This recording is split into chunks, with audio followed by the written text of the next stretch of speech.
Eden Koz here with Just Be, and we are about to take a spiritual boom. We are at an unprecedented time in human history where we are transitioning from 3D to 5D within the great spiritual awakening. This video and audio podcast is the place for you to find your truth beyond politics, your sovereignty, your voice. Let's kick up your vibration now. By the way, each episode ends with the Just Be practice to do just that. And as we begin the show, just to know a little bit more about me, I'm a soul realignment specialist, meditation master, and dimensional healer. Learn more, and there's merch also at EdenJustBe.com. Let's get this party started. Eden, Just Be, Spiritual Boom, and I'm going to adjust my screen for just a second in association with the Grassroots Warriors Network in the UK. Jen, welcome to the show. Thank you. Thank you for having me. Okay. Thank you so much for being here. Quickly, we are about to experience a high-level energy shift. By the time this show is publicized, we should have already been through it or be in the middle of it. So I'm so excited for that high level, good, peaceful, blissful jolt of energy, which I think we all need it. And yeah, we so need it. And Susan Kennard introduced me to Jen. She was my guest on episode 159, which is pretty recently. She hooked us up together. You've never done a podcast before, right, Jen? Okay, Never. so is this the first time you're telling your story to a bigger audience? Yes. Okay.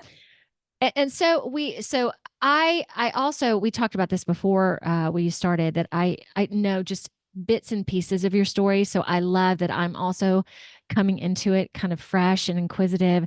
And I love that you stated too, you're an open book.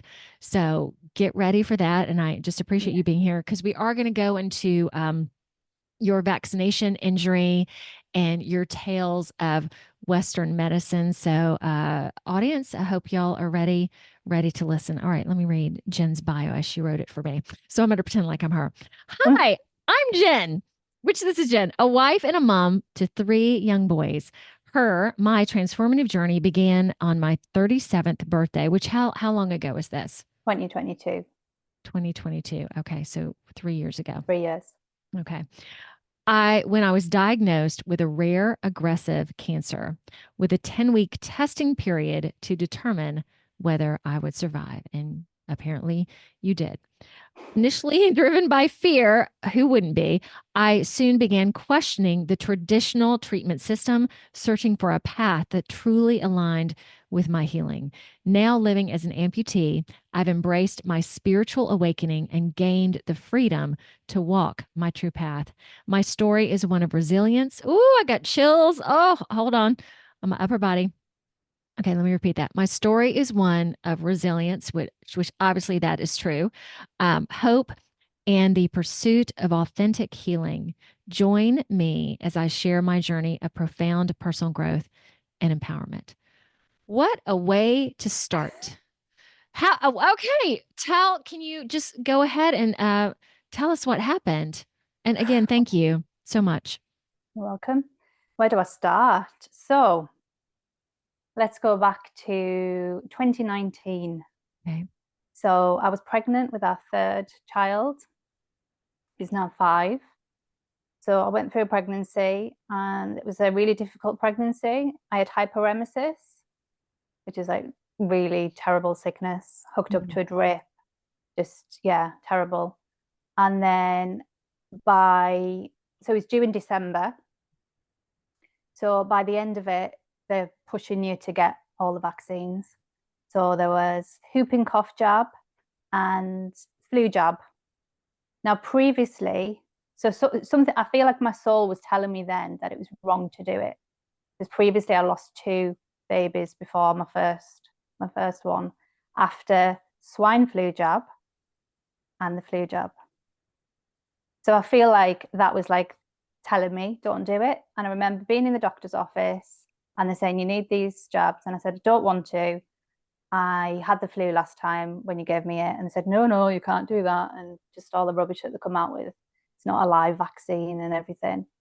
And lo and behold, I let them do it. And I was admitted to hospital 4 days later with the flu. Oh gosh. Okay. Yeah. So I feel like that was the start of the journey. So this is 2019. Okay. So if you picture it, this is December. It was just starting to start in China and all the rubbish, with the scaring and everything. Like I think we just heard about it Mhm. because they were walking around with masks, gloves, and apron and everything. It was just a joke.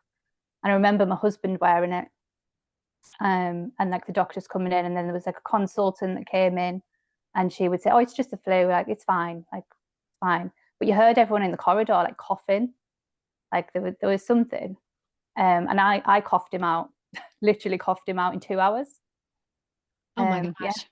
yeah, 2 hours. Okay. Um, so I was put on Tamiflu, and I was hooked up to everything. They like stick you on a bed, you can't move. That's what labour's like in the UK. I don't know if it's the same in the US, but you're very, yeah, just literally stuck to a bed. You can't move, so you don't get your water birth or anything that's natural. It's just, yeah, stuck to the bed. And then obviously coming in with the masks and everything and a lot of rubbish. So So what anyway, I came at the out. time, were at the time not knowing what you know now, when Mhm. everybody was coming in with the mask and everything, were you just like, how did you feel about that? We were laughing. Like I've got pictures of like filters on with like a Santa hat because it was Christmas time and everyone's got masks on and we were all just laughing. We didn't know what was to come, that they were going to ruin my life. Mm. Okay. Yeah. Go ahead, please. So then went home. Obviously after I had him, everything was fine. And then it was like January. So obviously we had Christmas. He had, did he have, because he was early, 2 weeks early, he had jaundice, something else. And yes, he did get the vitamin K straight away because I wasn't awake then. If I knew what I know now, they wouldn't have anything, but unfortunately he did. So we have health visitors that come around here after you're giving birth. So they come around to the house and they just check everything over. And they were starting to say, we'll keep you on on tabs. Just I don't know if they knew something or anything, but they were starting to like keep in touch and say like, is everything okay?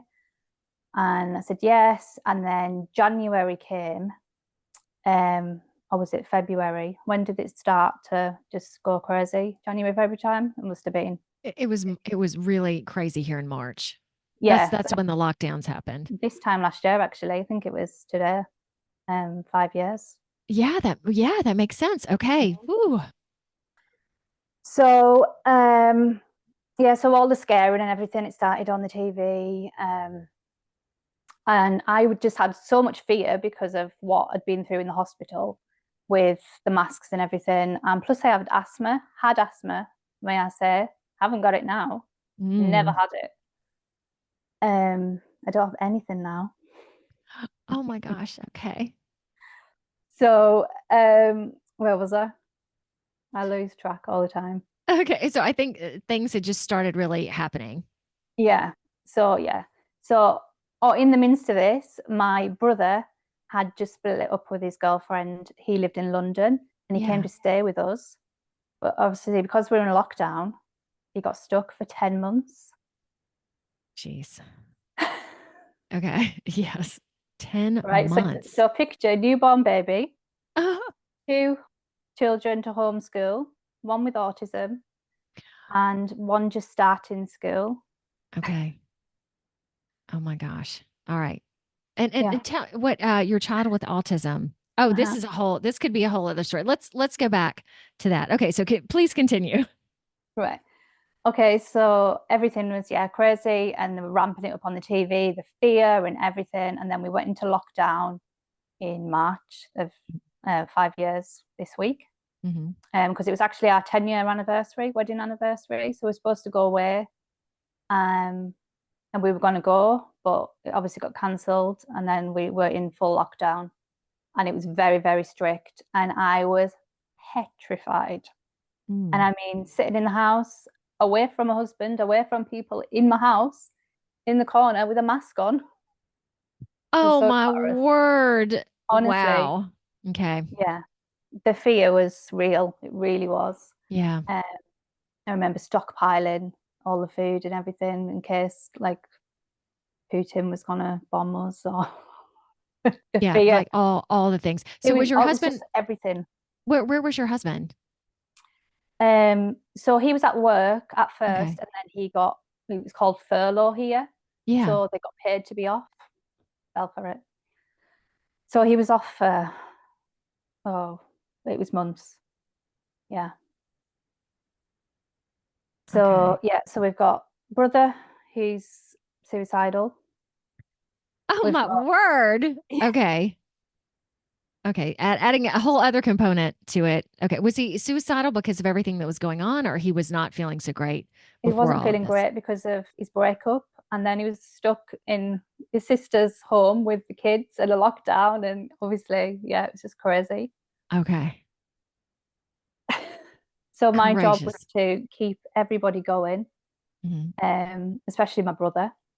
Okay. So I used to sit with him on a night and just he would do like his workout and I would try and like give him affirmations and try and get him to build himself up because he was rock bottom.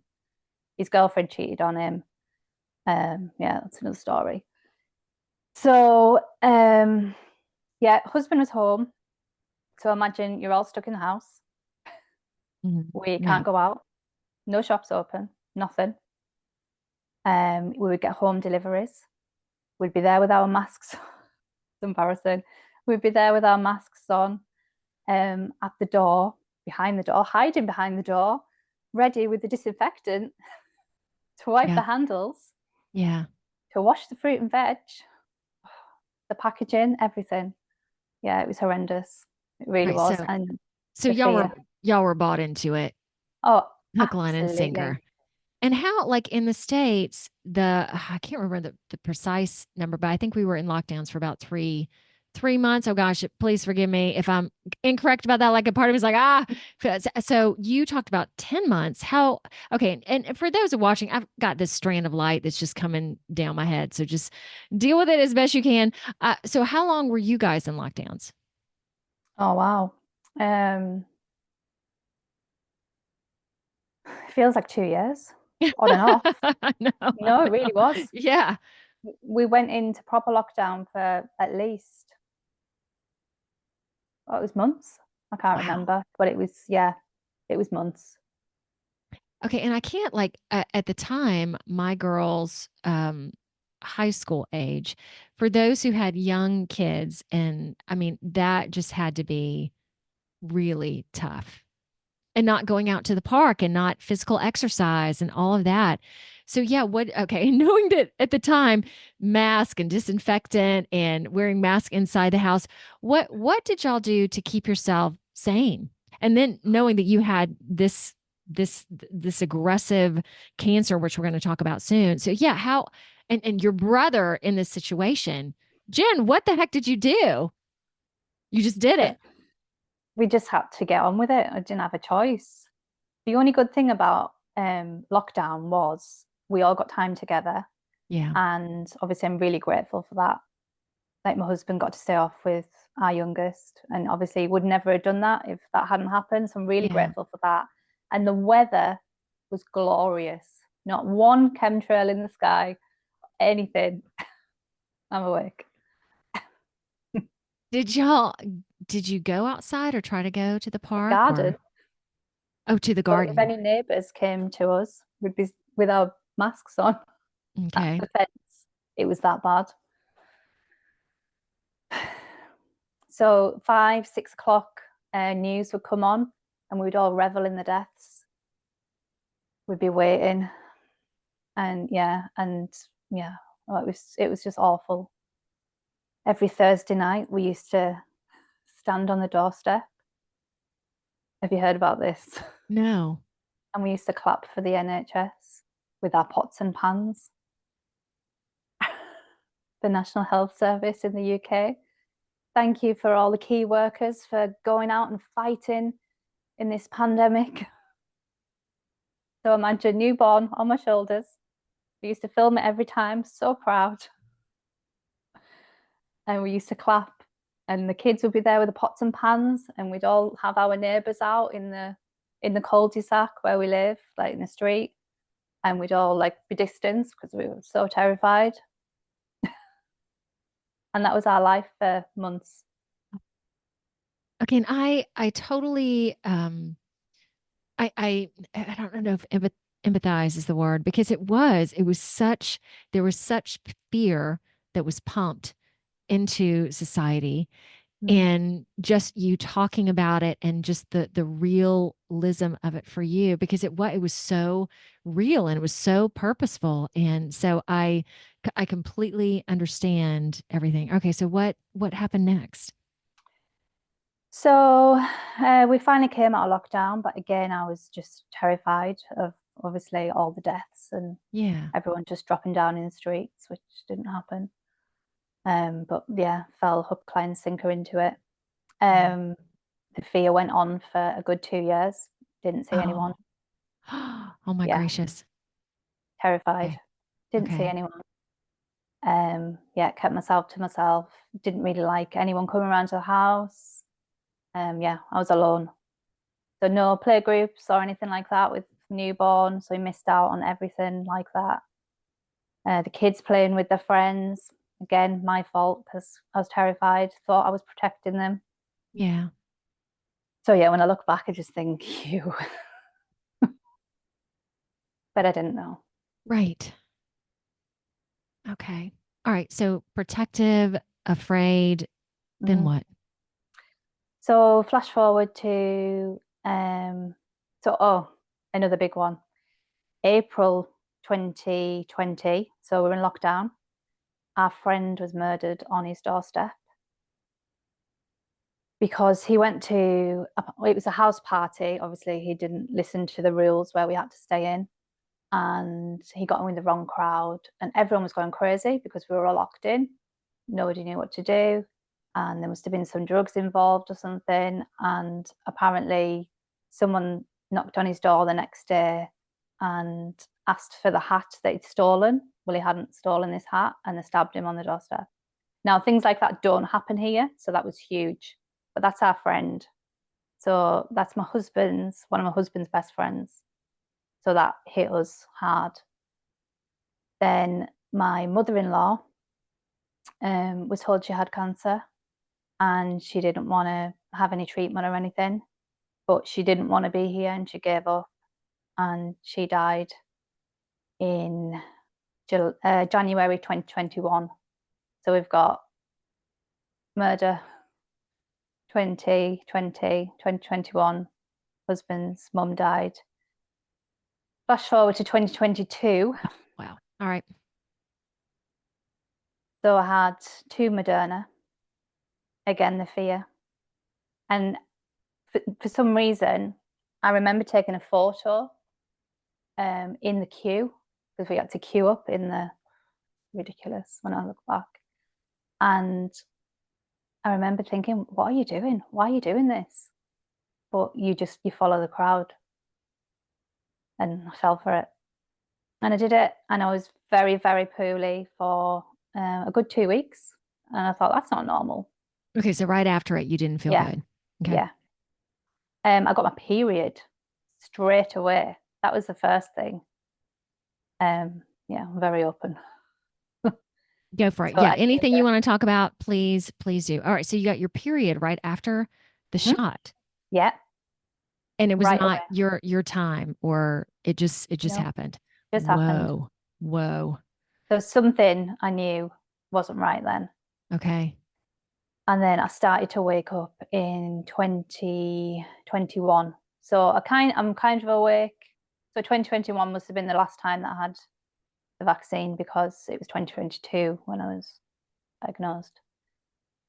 So yeah, had two Moderna, carried on with the fear, and then in 2022 on my 37th birthday. So I discovered a lump, the smallest little lump, and I mean the smallest, Mhm. like rock hard lump, and it was on my tibia, my right tibia.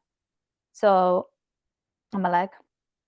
So the thing to do is, again, the NHS, we couldn't go into a doctor's surgery or anything like that. You couldn't ring up We had like a text messaging service. Yeah. Absolutely ridiculous. So you would send a text message and say what the problem was. They'd get back to you if they thought that it needed to be seen.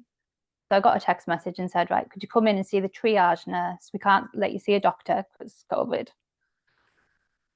So I went to see the triage nurse and she said, we'll put you on a 2-week wait referral to the hospital for an x-ray. Okay. Again, I didn't Okay. really think much of it. Jen, let me ask you, how did you feel the knot there?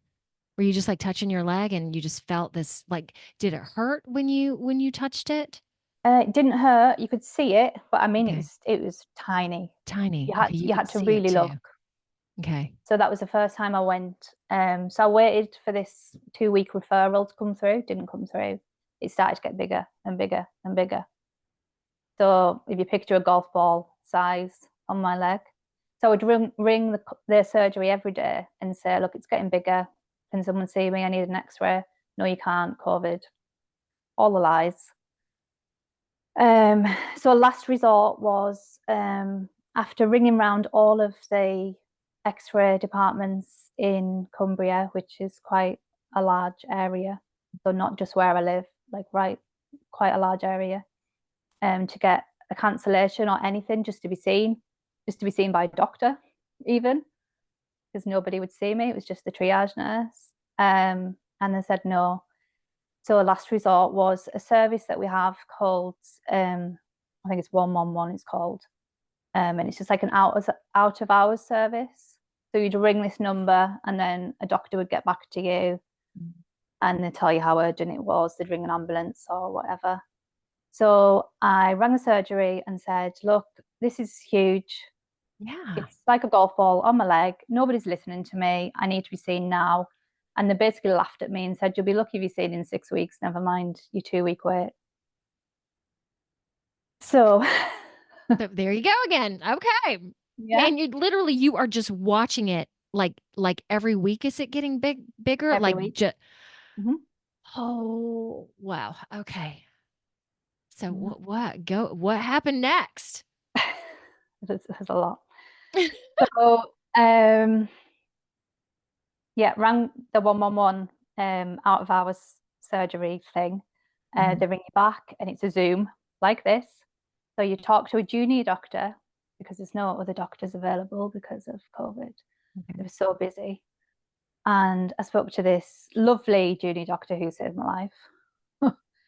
And he basically said, let me see the lump. So I lifted my leg up and showed him on the screen. And he says, wow, I thought that was your knee. It was that big, huge. Okay. And he said, you need that seen straight away. I told him the story. I says, nobody will listen to me. He says, right, I'm going to write in the notes, ring your surgery in the morning, and you get them to listen to you. And so I did on the morning. I just said, look, I've spoken to the out of hours service. The doctor said I need to be seen. 2 o'clock that day, I was seen in X-ray at the hospital, all alone because COVID. So went to the hospital. We're all in masks, everything, sitting on my own, waiting for the X-ray. Went in for the X-ray. Was sent to a different room by myself because nobody's allowed near you, and was told there was an abnormal mass that they saw. Again, didn't really think anything of it. I just thought it could be benign. It could be, I don't know, something. But like straight away, I was just like, vaccine, vaccine. I knew. Then they sent me for an MRI. So I thought, right, this isn't right. They said we need to get you in there straight away. So I rang my husband, and he came from work, and he's just like, this isn't normal. So I got to the MRI department, and they said, right, in case there's any risk or anything that you could be allergic to the fluid they put in, which is another story. We'll send you back to your GP. So they sent me home after this and get a blood test to see if I can have this MRI dye that they put in, contrast dye, and then go back on the Monday. So this is the Thursday. So it was Friday. I went for that, and then so you wait for all weekend. So you're worrying. So then you wait for the Monday again. Have to go by myself. And my biggest thing was needles. I was terrified of needles, Oh terrified of man. anything medical. So I'm Okay. sitting on my own crying. And Oh, this nurse is trying to put the fluid in me. I didn't know what to expect. She said, you're going to go in this tunnel and yeah. it's going to be a loud noise and it's just Mhm. horrible. So I went in that um, and then got home and I got a call from my GP surgery, the ones that ignored me previously. And Mhm. they were just like, how are you? And just like blase. And I just says, I've just had a CT. Do you know when the results will be in? Oh, no, we don't know anything yet. They did. So they said it was coming up to my birthday. I said, it's my birthday in 2 days. Are we okay to go for a spa weekend for me and my husband? Because I mean, it had been one hell of a 2 years before that. We hadn't been away for our anniversary. We'd Oh, had no time together and we were just desperate for some time. okay. She said, go, enjoy yourself. And I was like, okay. So again, didn't think anything of it. Then I got a call from another hospital and they basically said, this is the orthopedic oncology department. We would Mhm. like you to come in the next day. So this is the next day for an urgent biopsy on your leg. I was Okay. like, no, it's my birthday. They're not going to come on my birthday. Yeah. And they were like, no, we need you in. So this is 2 hours away from where we live. So we had to Oh, set off at 5 o'clock in the morning, drop the kids off at my parents'. I drive to the hospital. We've never been before. We didn't know where we were going. Got into the waiting room of this strange hospital that we've never been to. And they said, right, go into the ward. So I got into the ward. Again, everybody's in masks, barely see eyes or anything. And there was a lovely nurse, and that's another story. She's not here now. Wonder why. mhm. So sat down. Here's me terrified again that I'm going to have blood tests. Just wanted to hold my husband's hands. Nope. Husband has to go because COVID. Sent my husband away within minutes of him even walking out of the ward. All I heard was the curtain get pulled, and it was my surgeon. Came in and he says, I'm really sorry to say, but we believe you have a very, very serious, aggressive bone cancer. It's usually in children, and we need to do a biopsy within an hour. So you'll be going down to theatres in an hour. So I went down. She's obviously shock. I was like, Right. you're telling me this on my own? My husband's just gone. I was like, can I ring my husband to come back? Can you tell him this? Is this real? So I rang my husband. He came in, and I was just like, he's just told me I've got cancer. And my husband was like, what? And he was like, yeah, it's a rare childhood cancer. So I was like, childhood, the vaccines. It's a vaccines. Promise me you won't get any vaccines. Tell the children, tell my mum, tell my dad, tell everybody, I just knew. Mhm. I felt like I'd been stabbed in the heart. As soon as he said it, I just knew. So this lovely, lovely nurse let my husband stay after that because obviously she felt sorry for me because I kept saying, it's my birthday. I've just been told I've got cancer. It's my birthday. Like, this is horrible. She's actually died. She just dropped down. Man. And could you even fit into pants at that point? Like, had it grown so much that it was even hard to put on? You could see it. You could see Yeah, through it. you could see it. All right. So you've Yeah. just gotten this hard, like, this was one thing I couldn't imagine during this time having someone in the hospital delivering a baby, having a family member having surgery, having a family member in assisted living or something where you couldn't have the basic contacts. You couldn't be a human. Okay, so here you are just getting this diagnosis that that this is what we're thinking, and she allowed your husband to come in the room with you Hmm. on your birthday.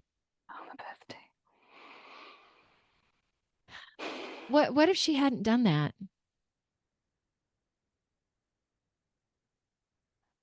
I wouldn't have believed what was being told to me. Um, I don't think he would have believed me.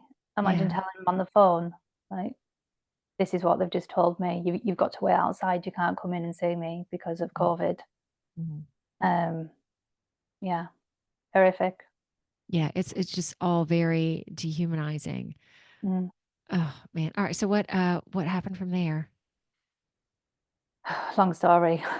So then this nurse came in who is the specialist nurse, Yeah. and she sat on the bed and she says, right, you're going to have 30 weeks of a really, really aggressive chemotherapy. You'll lose your hair within a week.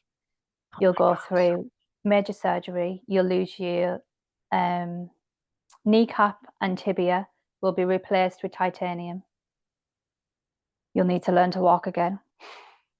You'll be an inpatient. So I'll be away from my husband and children in a hospital 2 hours away with no visiting because COVID. And we need to start it straight away. So I was like, what? Yeah. Like this isn't real. So they sent me for a CT scan to see if it was anywhere else, and a PET scan, which was just basically filling with sugar to make me light up like a Christmas tree. But thankfully, nothing lit up, and it was just the leg. So went home after. I actually woke up from theatres after they'd done the biopsy with a birthday cupcake saying, "Jen, I've got a picture of it. Jen, happy birthday from theatres with a little cupcake, and I've got a picture of it." Yeah, so that was my birthday. Ooh, so we're going to come in this aggressive. We already know that parts of your leg and your knee, correct me if I'm incorrect, you're going to lose that right off the, like, Mm-hmm. essentially, you are going to have loss right Mm-hmm. off the bat. Not, oh, we're going to do this and we're going to see how it comes. It's just going to Yeah. get ready. Get ready, Mm-hmm. girl. Okay. So then the next part was go down to meet my oncologist, who's delightful, who basically said, we'll know in 10 weeks if you'll survive or not. Okay. Are you being sarcastic with your oncologist? Okay. Because I know there have been some lovely people that you met along the way, and that makes a huge difference. So basically, he just said, well, all right. Lady. Thank you. Yeah, lady. No empathy at all. Yeah. Yeah, said you'll lose your hair. We'll know in 10 weeks if you'll survive or not. And I Yeah. know now why she said that, because the chemotherapy that I received was horrific, and not many people get through the chemo. Before this, had you done any alternative healing or were you connected to that? So okay. Didn't have a clue. Did not have a clue. I Okay. barely took a paracetamol, which is like a Tylenol where you are, Tylenol. Yeah. Yeah. So I barely took that because I was always like, I don't know what kind of chemicals they are, but I wasn't awake enough to know anything. Okay. So packed my suitcase, off to a different hospital, the place where I got diagnosed, and was meant to stay there for a week without my husband. Actually, they told me that my husband could stay and that I'd have a room by myself. But then when we got there, they said, "Oh no, sorry, we can't." So Oh, yeah, so I was supposed to be there for a couple of days, but it ended up being weeks and weeks on end because I was so poorly with the chemotherapy. I was hooked up to drips and everything. It was just horrific. The sickness. You had to have a nurse physically lift you onto the toilet or I'd collapse. It was horrific. The first session, I lost my hair, just came out in clumps. The first session. So I would go there. So weeks later, I came home, see my children. So obviously, I hadn't seen my children. I'd only see them by FaceTime. No visitors again. Um, my hair would ugh. start to horrific, isn't it? Yeah, it is. I'm feeling it. Mm. It gets worse. I'm sorry. Oh, It that's really- okay. Like, I just, yeah, it's good. I hope everyone who's listening, I'm gonna just interject really quick. I know it's hard to hear stories like this, but this is the truth. This is um this is the truth. And Jen, again, thank you so much for letting us all be a part of it. I appreciate it. All right, please, you.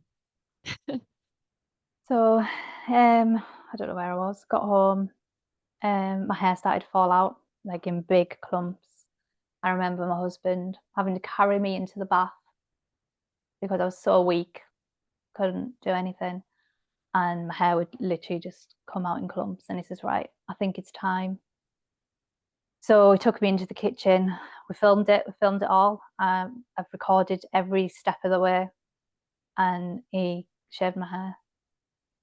So going from long hair to nothing was just awful. And I mean, I've got the kids in the background, like, no, mommy, don't do it. But I didn't have a choice. I thought it was better to take control then than to just see big clumps coming out. Yeah. So we did that. And then I would recover for maybe a couple of days and have to go back again for the next session. Again, weeks on end. Then I would get so poorly. I would not be allowed home from the hospital.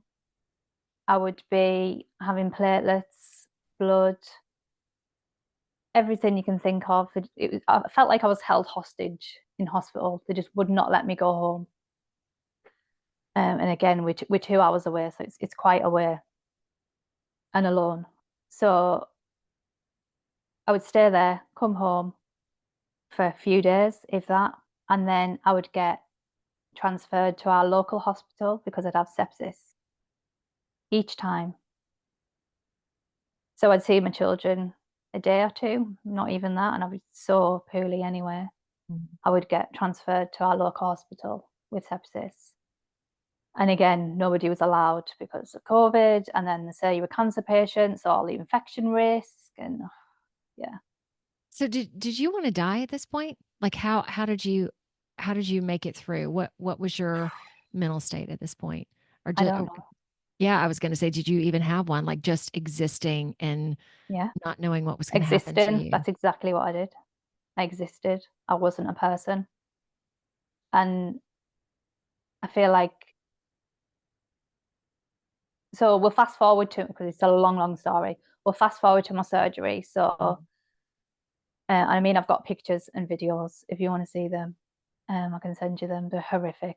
My mouth actually like fell apart inside, so I couldn't eat or drink. What? Yeah. Hey, what So does if that you mean? imagine a huge moon face with the steroids they give you and all the Yeah. rubbish food and everything, my mouth just like collapsed. My lips were bleeding, blood coming out my nose, horrific. Burns all up my skin. Ugh. This is this is from life medicine that they say saves lives. When that was happening, and I was starting to see when I was on my own on the ward. So I'm on the ward with all like older ladies because obviously it's not normal. Yeah. Um, and I started to realize that, hang on a minute, these nurses just come in and they're just constantly giving drugs, constantly, and these people aren't getting better. Some people would be finished the treatment and they'd be so excited to ring that bell. So was I. And they would be told, I'm really sorry, you finished your cancer treatment, but the radiotherapy, the chemotherapy, transfusions, everything has destroyed your liver, kidneys, everything, and I'm afraid you're going to die anyway. So I would hear that day in, day out on the ward. So things started to go around in my head and think, hang on a minute, this isn't right. Mhm. I don't agree with what they're doing here. So I would go home, well, I wouldn't go home, but I would tell my husband on FaceTime, and say, I don't want to be here. I don't want to do this. And he'd be like, well, you've got to. The doctor said we got to. Yeah. He's asleep, like really, really asleep, really into the matrix. So as I was on my own for all this time in the hospital, I started to do a lot of research on everything. So we'll fast forward to my surgery. So I've had sepsis 4 times at this point. Mouth bleeding, couldn't eat. Horrific, horrific, horrific constipation. I would never wish it on anybody, where my husband and kids had to hold my hand. It was that bad, like horrific. fast forward to the surgery, and I was told that I would need a 90% necrosis rate for the chemotherapy to have worked. 50%. Okay, what does that mean exactly? Say it again. The necrosis thing is like when the chemotherapy is supposed to kill the cancer. Mm-hmm. It doesn't. We know that. Mm-hmm. It Yeah, didn't. it kills you. Yeah, it really did. It killed the old me and brought out somebody else. So yeah, so after I've had my life-changing surgery of my knee replacement and tibia replaced with titanium, horrific. They said, I'm really sorry, but there's a 50% necrosis rate. There's a 70% chance it'll come back into your lungs, and then there's nothing we can do. And I was like, I've gone through all this for Oh nothing. man. Yeah. But then the best thing was, you've now got another 20 weeks chemotherapy for the mop up. Oh man. Oh, thanks. Guess whip me. Give me another. Oh. Okay. So where were you within this? Were you just in like disbelief, or was this the point you were just like, okay, this in this? That is when I was like, no, no. I got my big girl pants on. I was like, you are not telling me that. I've got children at home. I am not going through this to not be here. Mhm. And I will fight it with everything that I've got. So obviously I'm in the hospital. I've got my iPad. I'm looking up anything I could possibly find. But because it's a childhood cancer, it was just children, Yeah. and they're forced to have chemotherapy and radiotherapy and everything else, or they get the children taken off them. The majority of those children died because the chemotherapy is horrific. Wouldn't wish it on anybody. Nobody should have to go through that. Hmm. Then I found one person, and she's called Hope, and she's gave me hope. She's absolutely amazing. So she was going through sarcoma at the same time, and she raised 1.2 million to have alternative therapy in America. So she's from the UK. So I Okay. just met her on Instagram, sent her a message, and I says, right, I'm in this situation. I've got children at home. Help. What can I do? So she put me in touch with this guy who I think he was like some kind of marine biologist or something. And he did like alternative medicine. So it was like ivermectin and everything. I didn't take it then. I do now. Because again, disbelief, and husband and family were all like, no, you've got to have the chemotherapy. That's what the doctor said. You've got to do Hmm. it. So stupidly went back. But I changed my diet. So I cut out all sugar, all processed. I Hmm. was the healthiest possibly that I possibly could. And I was like a moon because of all the steroids and everything. The weight just came off me.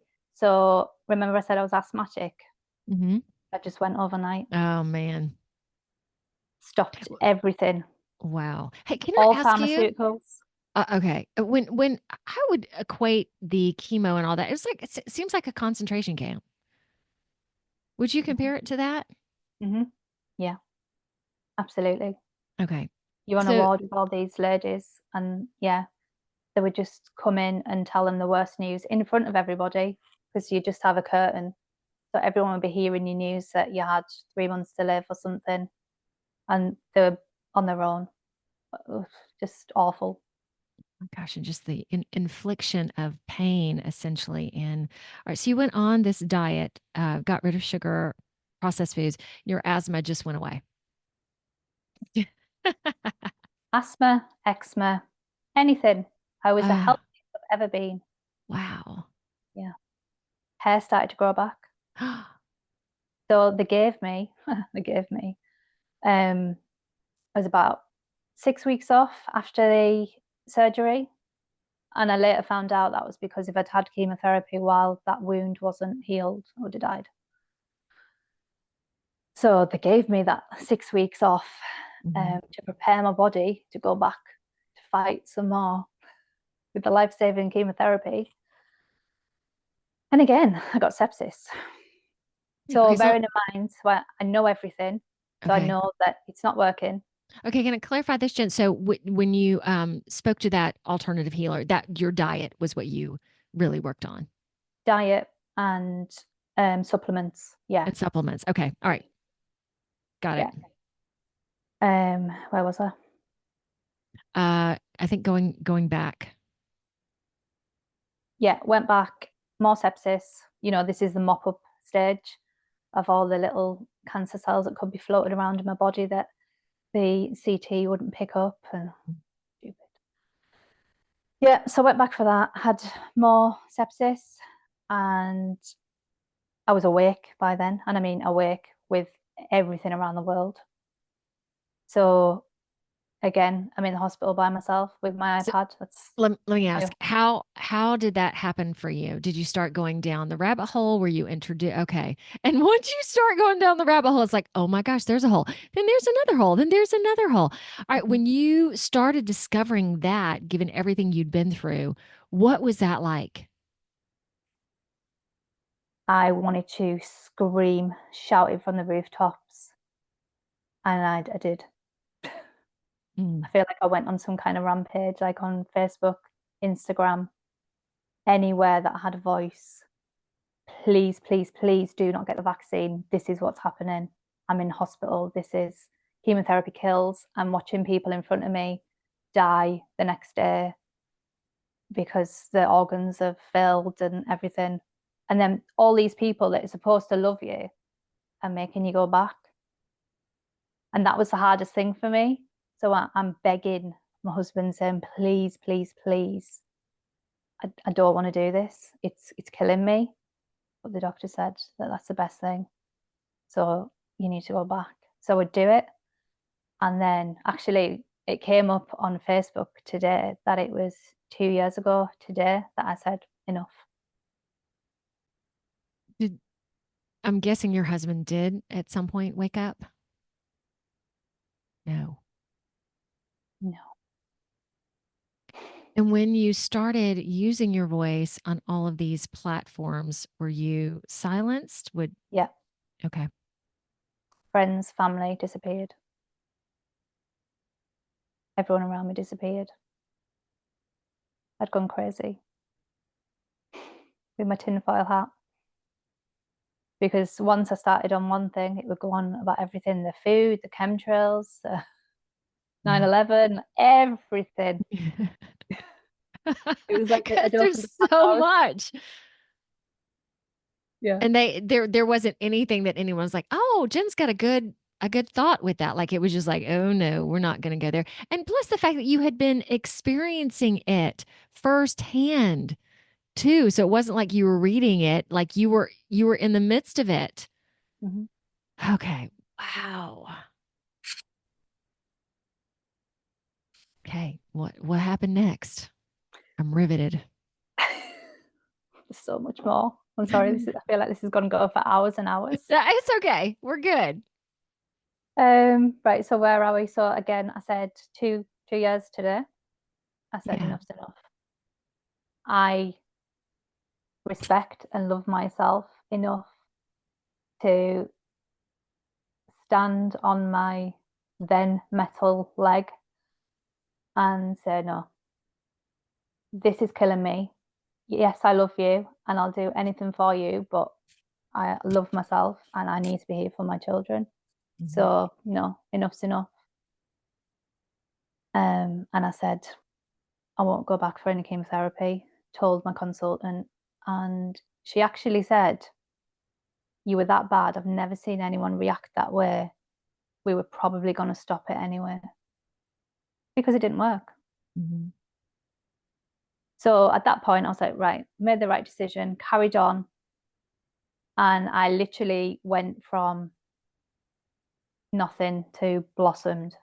I lived like you wouldn't believe. So I've been in fear all these years and I found my voice. Nobody liked it, but I found it and I liked it. Yes. And I did everything. I had crutches because I'm learning to walk again because I've got this metal in my leg. My knee wouldn't bend. So I've also got drop foot. So I'm walking like a monkey. So if you imagine just walking like a monkey. So I had a leg lift, like an old lady leg lift that would lift my foot up. So I'd have crutches and this leg lift to lift my Mhm. foot up so I could walk. Well, yeah, when I think back, I just, yeah, And plus, you have little kids. yeah. Okay. So we've got no holidays, no joy, nothing to look forward to. We did go away my birthday because I was like, right, it's my birthday. So this is a year after. Okay. We just went down south. Um, you obviously won't know where that is, but just like maybe like 6, 7 hour drive. But we had glorious weather. I stepped foot on the beach and it was just heaven. And thinking that this time last year, where I was told that we'll know in 10 weeks if you'll survive or not. And I'm still here. And I remember taking that photo and thinking, wow, I've done it. I've absolutely done it. And I'm so grateful. And I'm so healthy. And like everything's fantastic. And I'd started soul coaching by Harry the Soul Coach, and he changed my life. So Okay. So soul, SOUL, soul, yeah, like your soul. Okay. yeah. Uh-huh. He's a truther.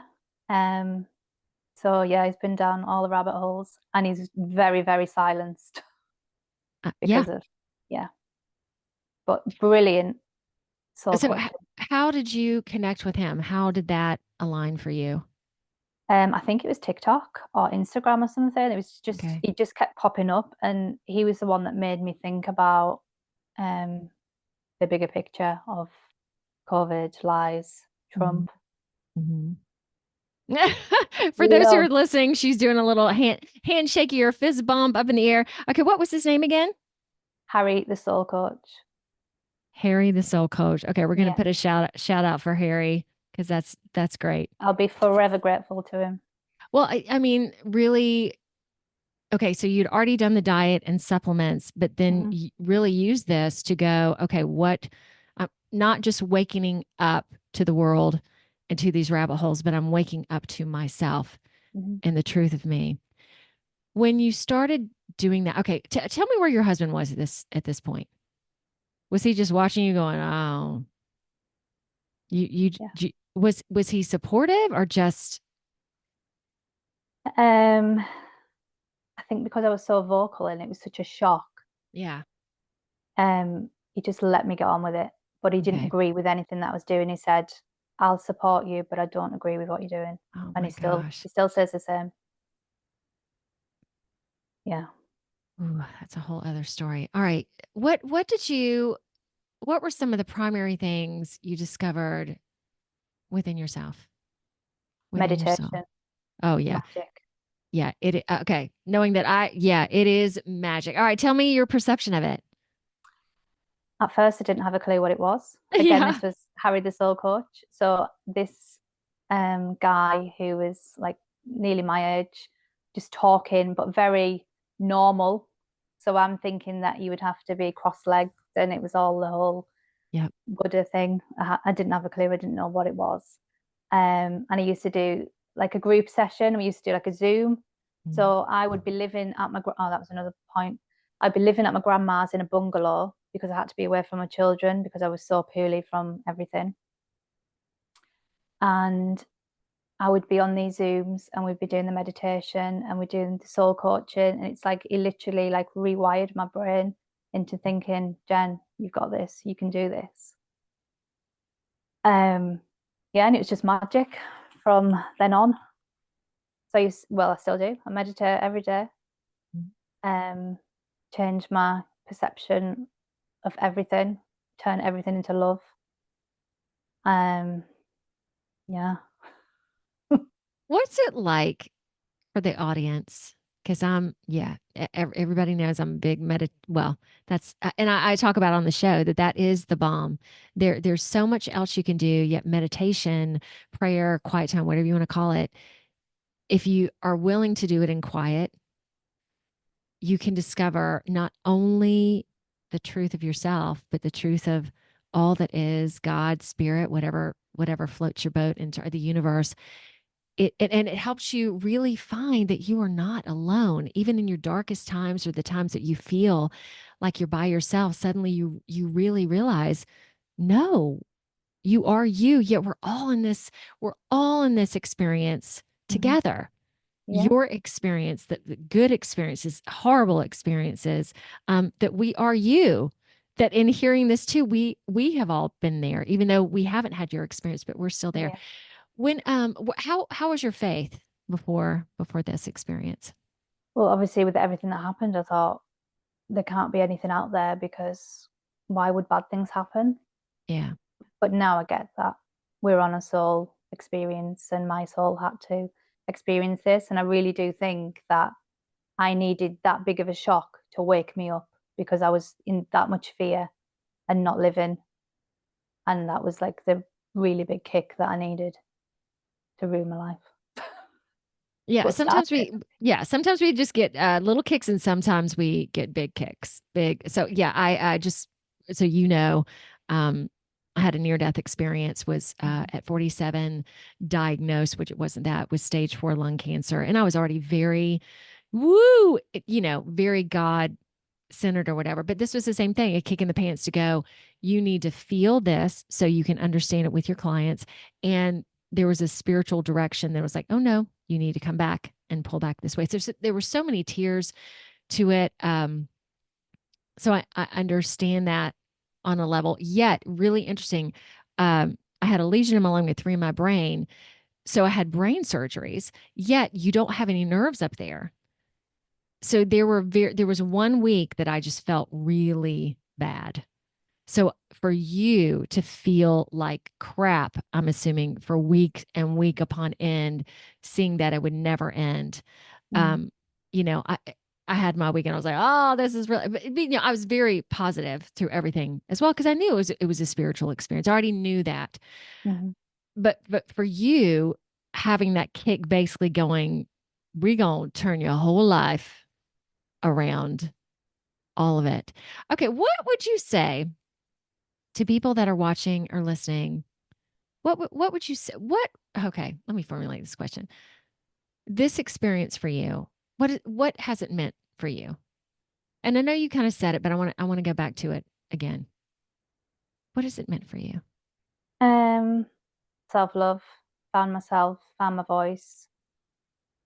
Um, Obviously I've woken up to the Matrix and barbaric treatment that's supposed to help us. Everything we've ever been taught has been a lie. So having to reprogram everything, but still living in a Matrix house is really Yes. difficult. Yes. Um, but I'm so grateful for the. I know that sounds crazy, but No, it the doesn't sound people that crazy. I've met have been life changing. Susan, Harry, so many others, just amazing. I also met a lady online, Donna. Oh, this is another story.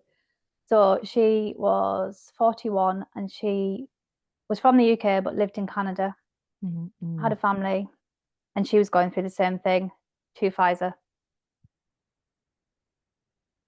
Yeah, leg again, same thing, exactly the same thing. No Yeah, way. so we connected, Wow. and I mean connected. We were Yeah. FaceTime all day, every day, because we're Yeah. alone. Her husband was asleep as well, and I stopped her from having chemotherapy because I saw what it was going to do to her, and I got her on the same path as me, Oh. and everything was going so well. You know what's coming. Um, so we'll backtrack a little bit because so everything's great with me, yeah. Yeah. And then I went for my routine CT, and oh, you've got a little lung nodule. You'll have to go in for lung surgery. I was like, right, okay. How big is it? What is it? And bearing in mind I'm awake.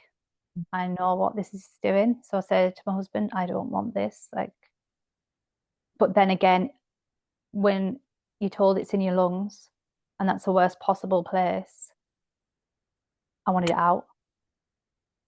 So I went for surgery, had it out, no pain relief or anything. I was the only person on the ward that was out of the hospital within the next day because I took my own food. I Yeah, took my own water yes. filter. Yes. Good for you. I had a Hickman lining, um, which I'd had for a year, which they wouldn't take out. It was like they were holding me hostage with this Hickman line, said, no, we'll keep it in just in case. I'm like, no, get it out. So that actually took me into a little room. It was like a cupboard. And do you have cupboards there? Do you know what a cupboard is? Like Mm, a closet. yeah, Yeah, okay, yeah. literally like a closet. And Man. it wasn't like very sterile or anything. So it was this Okay. Judy doctor, and I swear that it must have been his first day Oh because my no. husband had to hold up the green, like what's it called? The surgery, the green paper thing that they put on, Okay. hold the equipment while he cut into my neck Oh my gosh. to take this thing out. So me Okay. with no pain relief wouldn't take anything, wouldn't let them do anything. I meditated my way through it. I don't know how I didn't move, but I was still as anything. My husband was nearly passing out. Okay. So they did that, and then they finally let me go home yeah, within 24 hours. So having my lung nodule taken out on oxygen, everything, trying to get me to stay in. I was like, get that thing out of me. I'm going home. Mm. So I went home, no pain relief or anything. And to be honest, I recovered really well, really, really well. So I didn't really think anything of it. We had a fantastic Christmas. We had 19 of our family around just in our little house, but I just thought I want to go big because it's been so rubbish. And bearing in mind, we've been in lockdown the previous Christmases, we've been alone. So I just wanted everybody around us and for my Mhm. kids.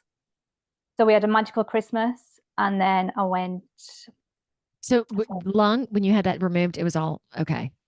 yeah, It didn't go absolutely fine. anywhere. Okay, and No, when you had everybody over for Christmas and a lot of them thought you were crazy for a while, was it still copacetic? Did everybody get along? Did um, I actually got a trump. My husband got me it, like a little figure. And that was like the best thing ever. Um, I would just like Oh, slip it in during Christmas dinner, anything that I could, just to try and wake people up. oh But my gosh. Okay, well, the yeah, fact that he got that for you, that says I know, something. I know. I mean, that he may not be all, but he's there for you. That's And I mean, pretty he cool. hates him. He hates him. Oh my gosh. Okay. Okay. So what let me ask you this, Jen. Why are you for Trump? I just think he's fantastic. I just think he says everything that we all think, and everybody's too afraid to say it. He's draining the swamp, Yeah. and I fully believe that. And I believe that he's here for the good. I know everybody says that it could be a psyop and everything, and that it's not going to happen, but I believe we have to have hope. We have to. Me We haven't got too. anything else, have we? Um, so yeah, I just think it's fantastic. Yeah, I would Everything. agree with you. Again, we the people that we all are all very responsible for this, but I do believe there's good. There's such good in this, and part of that is same probably with you. I do I don't want to live in a world and it might be right now because there's a great split going on that it Mhm. is going to be bad for a lot of people and Trump may be bad on that end, but from my side, it's good. So it Yeah. is going to be good. It is going to be glorious. So maybe both things are going on at the same time. I don't know. I like the deliciousness of how broad our universe and our experiences are. I think it's pretty wild. Okay. So where I do want to ask with you and your husband today in the 3D household, how are your kids? How have they responded to everything? Um,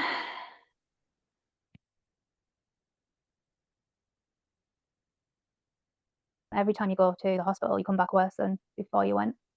Mhm. And I would try and wake them up with as much as I can. And so we will never take any pharmaceuticals. My kids will never have a vaccine. They'll never have anything. I mean, we have a thing called the flu mist here, and they Oh, spray mist. this disgusting thing up the nose. Oh, Um, and I kept my kids off for 2 weeks to get away from it, and I just refused for them to be around it. Um, because I woke up after the childhood vaccines, my now 5-year-old, he didn't have his 3-year ones. So he's only had his two. Um, and I get hounded every week. I got a letter today to go and get his 3-year vaccines. Um, and my son, Oliver, he's got autism. He's 12, sending COVID vaccine things out constantly because obviously they like to target the vulnerable. yeah. Yeah. So yeah, Do you, husband's asleep. okay. That's got to be really interesting to navigate. Do you feel that, did you, when the autism came, okay, so I have a special needs daughter. When the autism came, when you started noticing it, did it come quickly? Do you feel it was potentially vaccine caused, or where are you with that? He was fine when he was born. 2, we started to notice it. 3, he went to nursery, which is that kindergarten where you are. Um, Mm. and they said, I think there's something wrong with him. He's quite behind for his age. Um, he's the most amazing soul. Like, wouldn't change him for the world, but he is Mm. very behind for his age. He's not a typical 12-year-old going on teen. He'll be 13 in July. Yeah. It Awesome. really hit him hard. Obviously, losing my hair, seeing him Oh, sick, yeah, him thinking, "Well, I get cancer, mummy," because he doesn't right. understand. With them watching you doing this soul journey, what do they think of that? I try and get them to meditate with me, and Yeah. sometimes they did. Now they're a little bit older and they're into all the boy things. They don't really want to hang around with their mum doing that. Okay. We told my 12-year-old and 10-year-old, so I've got 3 boys, um, what was happening with the most recent thing, which I haven't got to yet. But we didn't tell my youngest because I thought he's 5. He shouldn't even have to think about anything like that. Oliver said, "How long is the Great Wall of China?" That was his response when we told him, because he just doesn't get it. Okay. Yeah. So I kind of pleased that he doesn't understand it, because it's just been horrific for them. They want to go on holiday. They're desperate to go on holiday, and they've missed out on so much. We can't do anything. So you said there's a most recent thing. What's going on? Ah. So so I'd had the lung nodule removed, recovered Yeah. fantastic. Then I went back actually this time last year, our anniversary seems to be our anniversary I or know. birthdays. Right. Or Yeah. your birthday. Right. Yeah. So we were supposed to go away for our anniversary, and nope, you've got a CT. So I had to go for a CT. So again, I'm awake. I don't want to go for the CT. Yeah. Husband, you got to go for your CT. So I go there, and it's just like a truck in the middle of the car park in a different hospital. And I remember it wasn't, I didn't feel like it was right. They put the dye in, and the guy that was doing it, the nurse or whatever he was holding it. Mhm. So it wasn't like it was right. And I remember it like really, really stinging. Um, Next day, so I go home. Next day, I wake up and I've got a big pocket of like fluid or something under my eye. Man. And I'd actually just been to a sound bath. So I thought, Yeah. oh, it's maybe like something coming up. I don't know. Hmm. And then a couple of days later, my knee. So remember, I've got this metal titanium in my knee and my kneecap. My knee was swollen, and I'm not joking, it was like that. Hmm. And the pain, and I mean, I don't take any pain relief or anything. Couldn't meditate through it. Awful. Husband had to carry me to the toilet because I couldn't put any pressure on my foot or anything, my monkey foot, because it doesn't work. Um, so this is Easter weekend last year, which is coming up. Um, so it was the start of April, bank holiday. We just booked a family glamping trip. Do you know what glamping is? I don't. Um, Oh, glamping. Yes. so like posh camping kind of thing. Yes. Nice. But it had a pool, and it was just in the Lake District near where we live, so it wasn't too far. Hmm.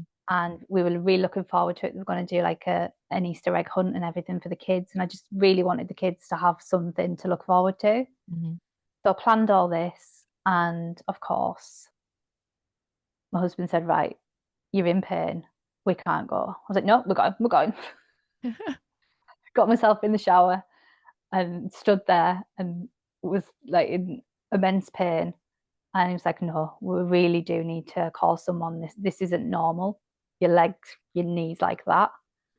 So I was like, "Right, okay, 111 again," because remember it's a bank holiday, an Easter holiday, so there's no surgeries or anything open. So I rang 111, and oh, we'll get an ambulance straight away. No, you won't.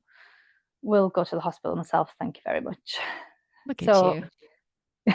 go into A&E, and it's just like a zombie apocalypse. Everybody's half dead, coughing, spluttering, being sick, just awful. Um, yeah, horrible. I hate being in them places. There was no seats, and here's me in immense pain. I had to sit on my husband's knee with um my leg lift because I can't bend my knee or bend my foot, so I'm holding my leg up in pain. So I went in at 2 o'clock in the afternoon, and I didn't get seen until midnight. Oh, wow.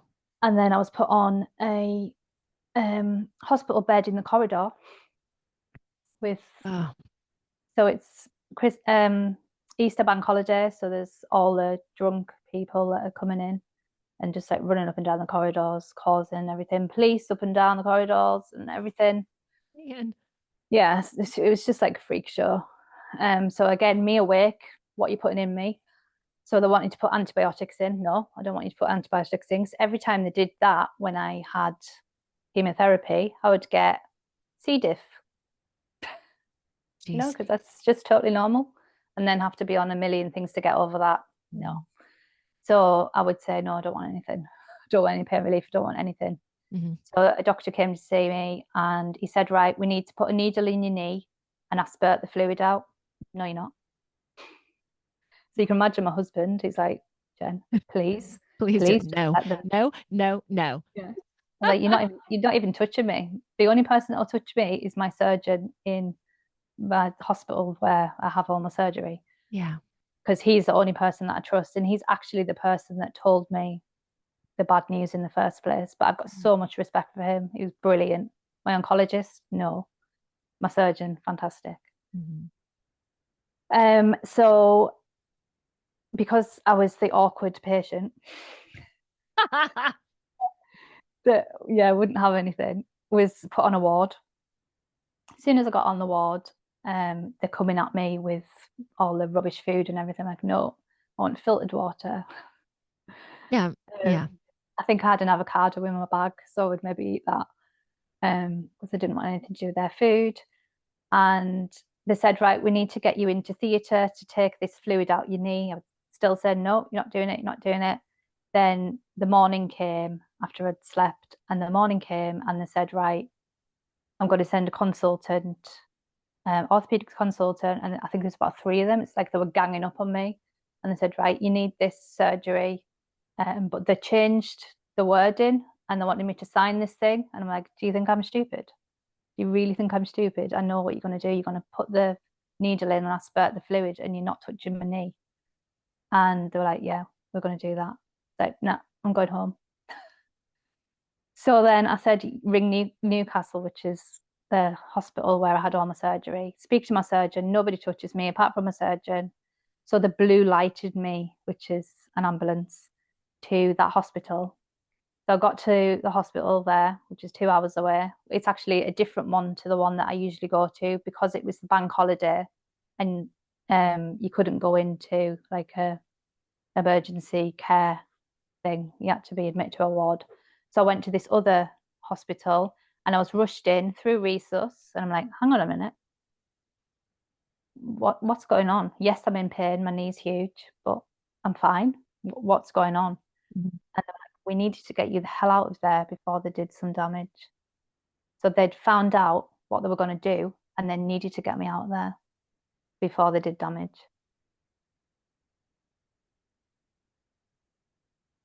So if I had listened to my husband and the doctors and just been a normal human like Yeah. everybody is, yes, doctor, you can stick the needle in my knee and do that. No, no. So he told me you will need your leg cut open again. So we'll basically do the same surgery that you had, which was an 8 hour surgery. Okay. And we'll take the metal out and we'll wash it. And I'm like, what do you mean you'll wash the metal and put it back in? Oh, you've had some kind of reaction to the CT dye, the eye pocket. Yeah. Yeah. I knew straight away. I said, I've just had a CT. This is what it is, isn't it? And they were like, yeah. Okay. So essentially, if you hadn't done that, you wouldn't be doing what you're having to do right now. Mhm. Okay. So they took me to surgery. They did that and had about 7 surgeries from April until September. But in the midst of this, so I've just been admitted. They've done the surgery on my leg, and then my specialist nurse, surgical nurse, she comes in and says, I'm really sorry, Jen, but the CT that you've just had that's just poisoned you has now seen 2 lung nodules. But it's okay. We can go in and take them out. Absolutely fine. Oh man. But guess what it was? What? My birthday. Ah, Jen, no way. Well, of course it was your birthday. I should have Of course. expected no less. Oh, okay. So I went through this 7 surgeries for my leg, 2 Okay. lung surgeries. My leg was so badly damaged by this lifelong infection that they'd given me from the CT dye, MSSA, I think it's called. They put me on horrific antibiotics. Of course, I was anaphylactic, had everything you can think of. It was like my body knows I don't want it. And I really did not want them antibiotics. The only way I could get them out of my system and stop them was to cut my leg off. So there's no cancer in my leg. It wasn't anything to do with the cancer. It was the damage that they'd done with the CT. Didn't have a choice. So was your leg cut off from the hip or a So little bit above the knee. above the knee? Yeah. To hear that, and then so how long have you lived with it gone? Since September the 11th September the 11th. of all the times. September 11th. Oh my gosh. All these dates. Yeah. What was that like for you? Um, I kind of accepted it. Well, no, I didn't accept it. Yeah. I had to in the end, of course, but I powered through each time. I would go every week to the hospital for them to restitch more surgery, and it was just horrific. I had a gaping hole that was like that, Would and then believe it. this thing grew on it, which literally looked like a penis. Okay. Um, and it was like dead tissue. Oh my gosh. But again, me being me, I was like, no, I want to go on holiday. Nothing wrong with me. I don't need any pain relief or anything. So I said to my husband, I was like, right, I really want to go on holiday. Let's just go. Let's just go. Mm, So this was the weekend, and he was like, no, let's see the surgeon and see what they say. mhm, I was ready to book it. He wouldn't. Went to see it, and they said, like, I'm really sorry, but the only way we can get rid of the antibiotics and stop the infection from causing more damage is remove your leg, and then from that day on you won't have to have the antibiotics. So they were kind of sold it to me like that. mm, And because I was just like, you know what, just my foot's useless, my leg doesn't bend, I don't want to be in hospital anymore, I need to live, get rid of it and leave me alone. So they did that September the 11th, and they let my husband stay because obviously I've been in that many times. They know us now. They know mhm, me. They know everything that I want and don't want. They know not to come in and say, would you like pain relief or anything? No, mhm, they don't. mhm. So the thing that I was talking about earlier was my friend in Canada. So she was doing really well.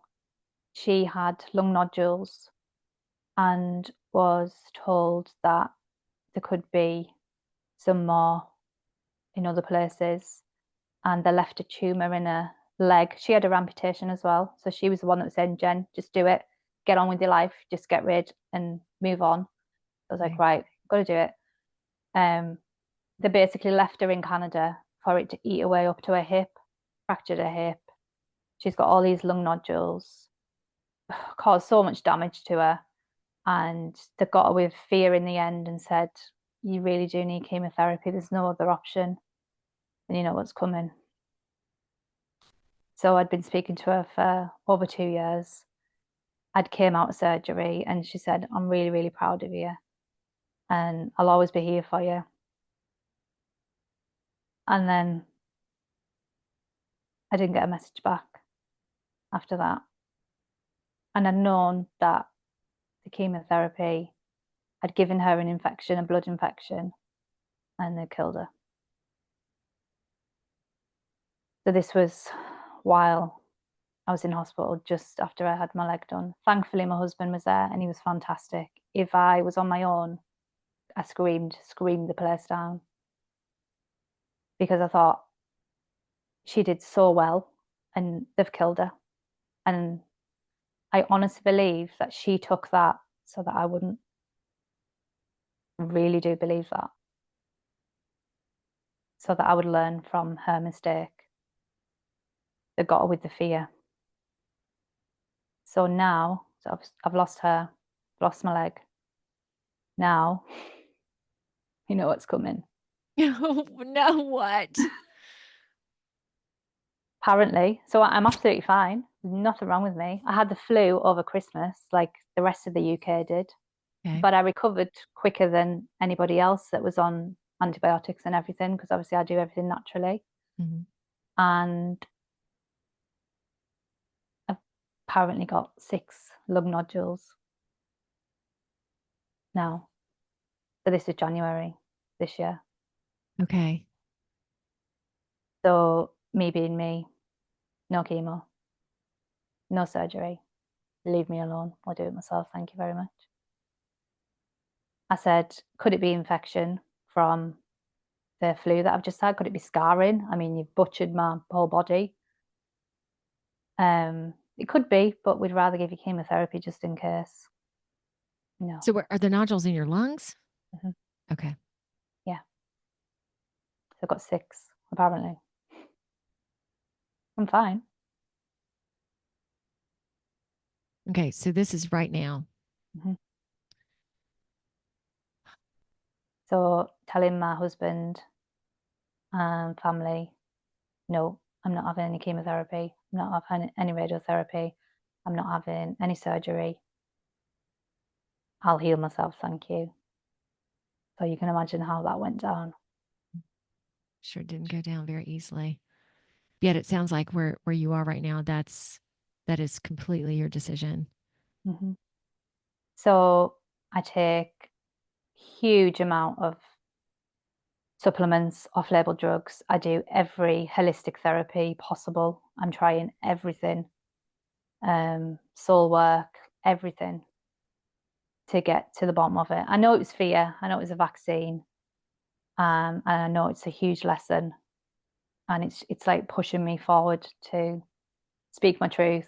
And I believe that it's happened so that I can tell others that, to give people hope. There's nothing wrong with me.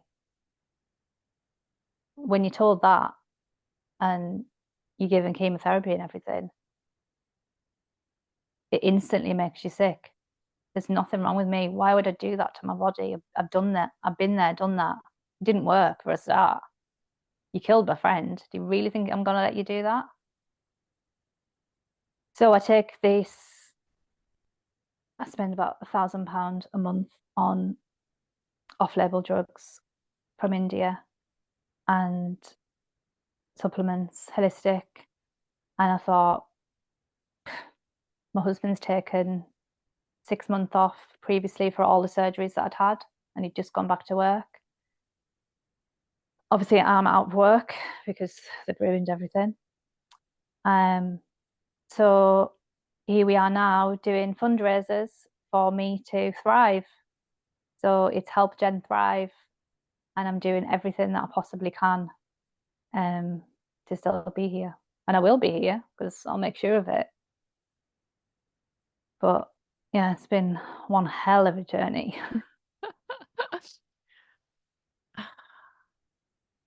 I don't, I know I have a question, but I don't even know. Yeah, how are you doing now? I'm fine. Like, there's nothing wrong with me. I don't have any breathing problems or anything. I can feel, but I've had so much surgery, drains and everything down my side. Can feel something. But I feel great. I feel empowered. I do believe that it was meant to happen and that Donna had to go through that for me to learn, which is horrific, but she took that step so that I wouldn't do it. And for those who can't see you, you've got your love shirt on. Do you have any sort of link to any of your fundraisers? Mm-hmm. I've Okay, got so a GoFundMe and I've got a Facebook page and I've got an Instagram.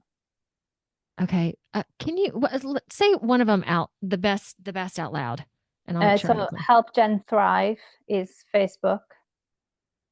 And it's JEN. Yeah. Help Jen Thrive. Okay. And my Instagram is behind the underscore blue door. So I've documented my whole journey. I've been censored a lot because you can imagine my mouth. Well, you've seen mine, so our mouths together are really great. All right, so let me make sure. All right, so for everybody, y'all just send this woman some incredible love and just whatever the outcome of this may be, your experience, your voice, love. Let's just say the outcome is love. That's what Mhm. it is. And once again, I so appreciate. So for the Just Be practice today, Jen would like us to play. We're pretty sure her name is Alexia Chellum. So this will be on next. The song is "The Power Is Here Now," and I listen is really beautiful. So Jen, is there any last statement you'd like to leave with people? The medical system will not heal you. You have to do it yourself. Do not rely on anybody, including your friends and family who you think love you, who do love you, but don't see it the same. You have to do it yourself. Nobody is coming to save you. Um, Always give hope because what's the point if we don't have hope? Like everyone's saying that like everything could be a psyop and that everything's going to go to shit. I don't believe that. I I don't believe in either. love and I believe in hope. So that's just not in my reality. So I have to be here and I have to do this. I think that's so important. It's not in your reality, so it isn't going to be in your reality. We are such powerful beings, and I think all of this is really showing everybody in one way or another that you are. So, Jen, again, I'm going to send my heart out to you. If you can hang on for just a minute, we'll go ahead and say goodbye. Again, thank you so much for sharing your story with us. I appreciate it so much. Thank you. You're welcome. All right. Oh, I don't have a sun strip down my face anymore. All right, everybody, hang on. We'll see you guys next week. Just be practice.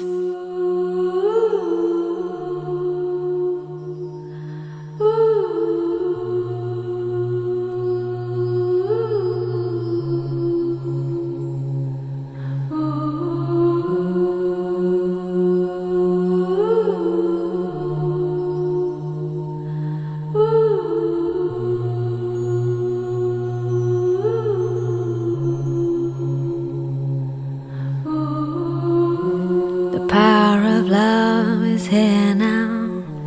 The power of now is here now. The power of you, me, is here to create magic on earth. The power of love is here now. The power of now is here now. The power of you and me is here to create magic on earth. The power of love is here now. The power of now is here now. The power of you and me is here to create magic on earth. The power of love is here now. The power of now is here now. The power of you and me is here to create magic on earth. Let the water wash away your tears. Let the fire burn away your fears. Let the wind blow into your life such faith and trust. Oh, let the earth hold you, take care of you, nurture you. Oh, the power of love is here now. The power of now is here now. The power of you and me is here to create magic on earth. The power of love is here now. The power of now is here now. The power of you and me is here to create magic on earth. The power of love is here now. The power of now is here now. The power of you and me is here to create magic on earth. The power of love is here now. The power of now is here now.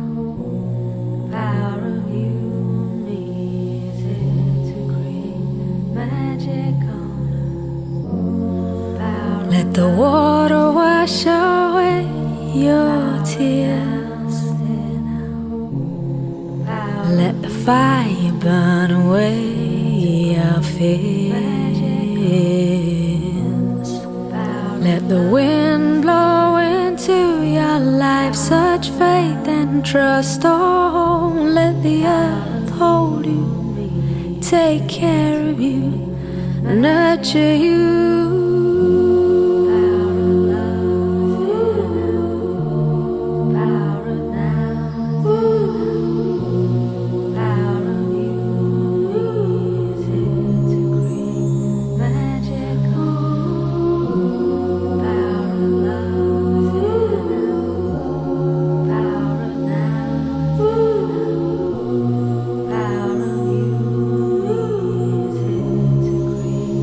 Magic